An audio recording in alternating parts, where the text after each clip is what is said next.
Olá, seja muito bem-vindo a essa série de aulas sobre sonhos proféticos.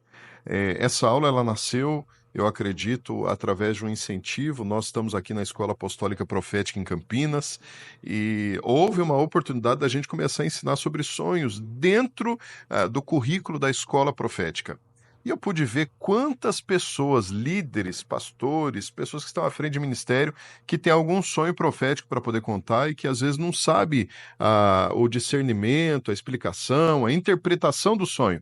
Então, um dos objetivos principais que nós temos aqui é poder te munir, nós queremos munir vocês de ferramentas para que vocês possam estar desenvolvendo uma interpretação dos teus sonhos proféticos e também dos sonhos de outras pessoas também. Toda interpretação de sonho precisa da luz e da inspiração do Espírito Santo. Então, é muito mais do que uma coisa prática ou técnica, é uma coisa 100% espiritual. Mas como tudo que é espiritual também precisa de uma base de ensinamento, então nós estamos aqui para poder te munir de todas essas ferramentas sobre sonhos. Vamos lá? Eu lembro que a primeira vez que sonhos começaram a me chamar a atenção foi porque eu percebi que alguns sonhos que eu estava tendo, eles aconteciam depois de um tempo. E eu fazia parte de uma igreja tradicional, e a primeira vez que eu cheguei para o meu pastor na época, eu tinha acho que 13 anos, 14 anos de idade, eu cheguei para o meu pastor para dizer para ele que eu estava tendo sonhos e os sonhos estavam acontecendo. Eu lembro que ele me desmotivou, ele disse: "Olha, sonhos, você tem que lidar com sonhos como sonhos. Você não pode dar atenção para sonhos como alguma coisa fiel". Ele praticamente me desmotivou. E ao longo dos anos eu tenho percebido que as pessoas têm tido essa dificuldade de entenderem que sonhos, quando você vive uma vida de relacionamento com Jesus e com o Espírito Santo, os sonhos são uma direção. Os sonhos eles têm um significado e principalmente para pessoas que são ativadas no profético, o sonho é uma palavra muito diretiva, é uma palavra de uma explicação absurda para coisas que estão para acontecer ou para discernimento de tempos e momentos que você está passando na vida ou alguém que Deus está mostrando para você. A terminologia bíblica de sonhos para os povos do Antigo Oriente Médio, sonhos eles eram então compreendidos como comunicação de uma divindade. Nós estamos vendo aqui numa cultura que é fora da Bíblia, tá? Isso incluía também aqui os hebreus, que acreditavam que o único Deus verdadeiro, Yahweh, falava com o seu povo em sonhos, especialmente aos profetas ou videntes, trazendo aqui a interpretação que o nome vidente era um nome que, em muitas traduções do original do hebraico, significava profetas, pessoas que recebiam revelações diretas do Pai. Então, o vidente no meio secular, até no meio cristão no Brasil, se você vê numa cultura brasileira, ele foi colocado de um modo bem pejorativo, justamente por conta do esoterismo que a gente vive no Brasil. Porém, vidente, no original, significa também aquele que vê coisas, que tem visões, que tem um dom profético de visões do céu para poder entender coisas, tempos, lugares e também circunstâncias. A Bíblia e documentos históricos de culturas como a Babilônia egípcia, grega, romana, apoiam também esse mesmo ponto. A gente vai ver também, olha que coisa bacana, no Antigo Testamento contém relatos de sonhos e visões recebidos por israelitas, como por exemplo Salomão. Lá em 1 Reis, no capítulo 3, a gente vai encontrar a história de Salomão, quando Salomão teve um sonho de uma visitação de Deus, e Deus perguntava para ele: "O que que você quer de mim, Salomão? O que que você espera que eu te faça?" E é muito interessante que, através de um sonho, Salomão pede para o Senhor sabedoria. Então, Salomão não recebe uma visitação enquanto ele está acordado. Salomão ele não tem um encontro com Deus físico, mas através do sonho ele tem então uma revelação transformadora que mudou a vida de todo um povo, que é o povo de Israel.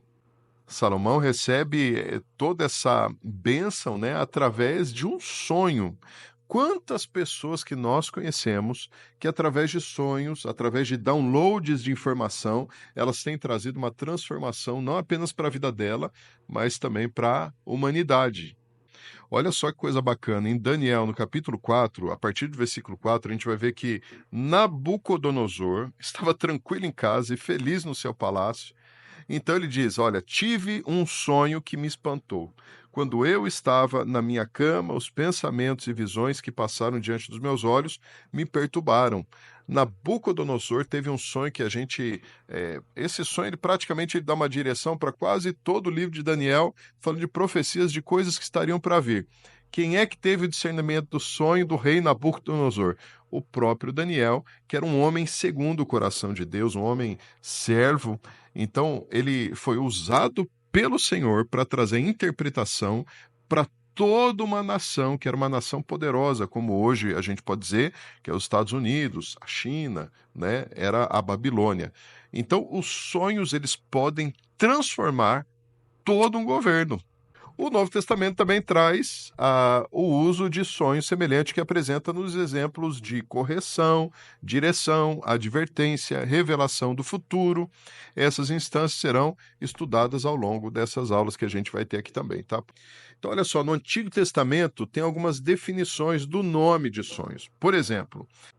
Nós vemos a palavra Shalom, que é o Chalom,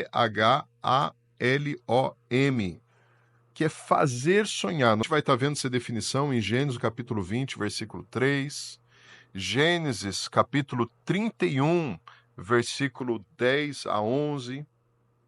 Nós vamos estar vendo também em Números do capítulo 12, versículo 6, Deuteronômio capítulo 13, versículo 5. Então esse Shalom significa unir e fortalecer um emaranhamento ou interpretação de ideias quando elas estão livres da intelectualidade. A segunda coisa é o Chalem, que é o Chalem, como você vê aí na imagem, que tem a ver com o sonho. Lá em Daniel, no capítulo 2, versículo 4 e 6, explicam isso. Em Daniel, capítulo 4, versículo 18 e 19, expressam exatamente esse contexto de sonho dessa forma que essa palavra em hebraico ela quer dizer. Agora, tem uma que é o Pa'am, que é o P-A-A-M, frequentemente bater regularmente. Ou seja, aquela coisa incisiva que está sempre sendo pressionada. Você que está dando atenção para sonhos, você deve se recordar que, às vezes, na nossa caminhada, a gente tem o mesmo sonho várias vezes. Você já deve ter tido sonhos repetidos, né? Sonhos que parece que eles estão latejando, eles estão sendo repetitivos sempre, né? Mas você não tem essa compreensão, discernimento, a interpretação desse sonho. O que acontece é que quando a gente começa a compreender, porque o que nós vamos aprender através dessas aulas, é que aqui nós vamos criar um processo de interpretação. Não é apenas você, eu acho que Deus quer dizer isso. Não. Nós vamos estar olhando todos os sinais, todas as características. É importante que você tenha um caderninho com um mapinha de cada direção que a gente vai estar dando aqui, para que você possa, então, de forma natural, ao longo da prática, você poder interpretar sonhos baseado em sinais que a palavra já tem mostrado. Com experiências de profetas do Velho e Novo Testamento, exemplos bíblicos. Então a gente começa a padronizar como é que você vai ter uma leitura da interpretação desses sonhos. Então o Pa'am significa mover, impelir, forçar e acontecer. Como eu disse, quando você recebe a interpretação de um sonho que é contínuo, aí então esse sonho ele para de acontecer. Quer dizer exatamente essa palavra em hebraico. Jó, capítulo 33, versículo 29, você pode estar dando uma olhada, fala sobre isso também. E o Pa'am é um termo em hebraico que indica a frequência de sonhos. Agora vamos dar uma olhadinha no Novo Testamento da palavra grega que tem a ver com sonho. Onar significa simplesmente um sonho. Lá em Mateus, no capítulo 2, versículo 13, nós vemos um exemplo disso. Também Mateus, capítulo 19, versículo 22. E o 27, 19. A outra palavra é enupinion. Enupinion, uma outra palavra grega, que é algo que ocorre durante o sono, sonhar frequentemente. Nós vemos isso no livro de Judas, no capítulo 1, versículo 8. Agora, os sonhos, eles carregam um propósito. Quais são alguns pontos de propósito que a gente pode encontrar nesses sonhos? Primeiro, restringir do mal. Gênesis capítulo 20, versículo 3. Vamos dar uma olhada nesse versículo?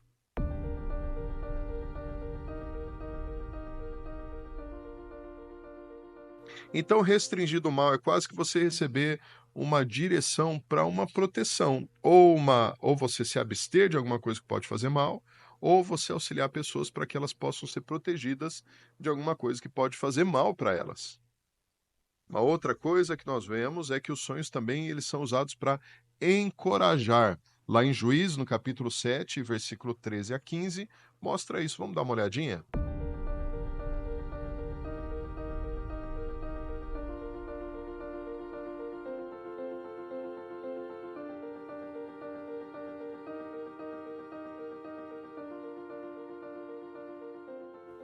Encorajamento no Novo Testamento é uma das vertentes principais do ministério profético. O ministério profético ele funciona diferente no Novo Testamento comparado ao Velho Testamento. No Velho Testamento havia uma exortação, havia um julgamento, havia um peso voltado para o ministério profético. No Novo Testamento, o ministério profético tem duas ações principais: edificação da igreja e direcionamento. Então é como se você ajudasse a construir e empurrasse para o destino. Esse é o ministério principal do fluir profético no Novo Testamento. Então, encorajamento, os sonhos, como são vertentes proféticas, são usados para encorajamento também.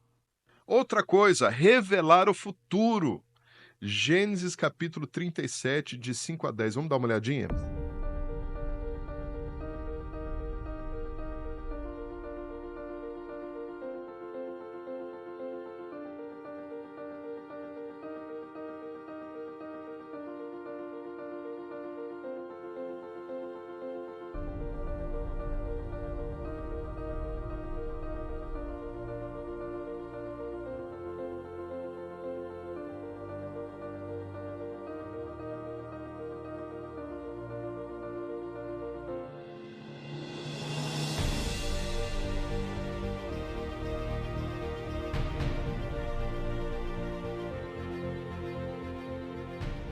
Os sonhos eles podem trazer downloads de revelação de coisas que estão para acontecer.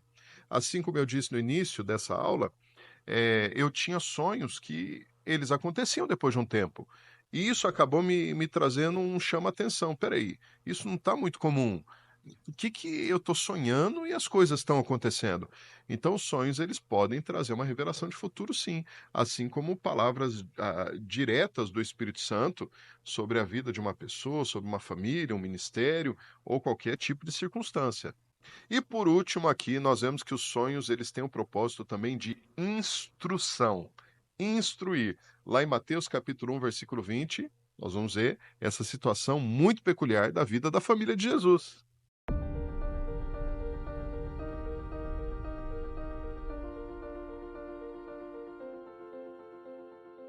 Como seria se José não tivesse tido esse sonho? Já pensou? Então tem sonhos que o Senhor pode entregar para você e que vão trazer para você instruções específicas de coisas que vão te levar a romper na vida, de direções que vão te levar para o teu destino, que vão acelerar os processos na tua vida. Sonhos trazem também instrução. E é isso aí, nós terminamos aqui a primeira rodada de aulas e eu te espero para as próximas aulas.